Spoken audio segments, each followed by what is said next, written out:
হরে কৃষ্ণ, রাধে রাধে।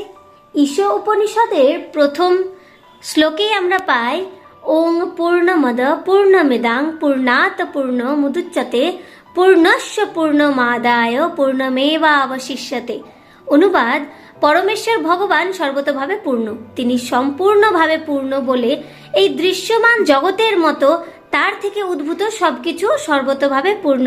পরম পূর্ণ থেকে যা কিছু উদ্ভূত হয়েছে তা সবই পূর্ণ, কিন্তু যেহেতু তিনি হচ্ছেন পরম পূর্ণ, তাই তার থেকে অসংখ্য অখণ্ড ও পূর্ণ সত্তা বিনির্গত হলেও তিনি সম্পূর্ণ রূপেই অবশিষ্ট থাকেন। তো এই শ্লোকে এটা বলা হয়েছে যে ভগবান সম্পূর্ণ রূপে পূর্ণ। যেমন ধরুন, একটি বড় সমুদ্র থেকে আপনি যদি এক গ্লাস জল তুলে নেন, তাহলে কিন্তু সেই সমুদ্রর কিচ্ছু যায় আসে না, সেই সমুদ্র কিন্তু কখনো খালি হয়ে যাবে না।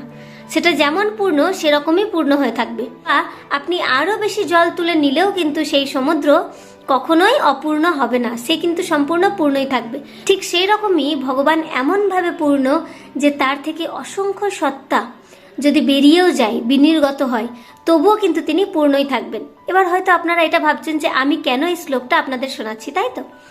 তো দেখুন, কালকে যখন আমি ক্লাসে গিয়েছিলাম তো মহাপ্রভুর একটি লীলা আস্বাদন করেছি। তো সেই লীলাটা আপনাদের সঙ্গে একটু শেয়ার করি।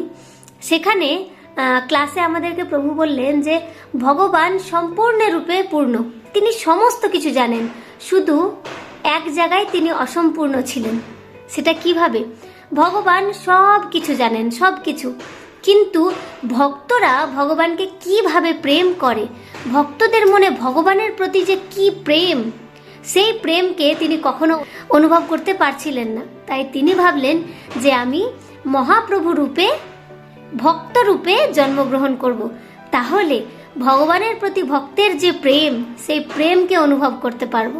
আর সেই কারণেই তিনি মহাপ্রভু রূপে অবতারিত হয়েছিলেন।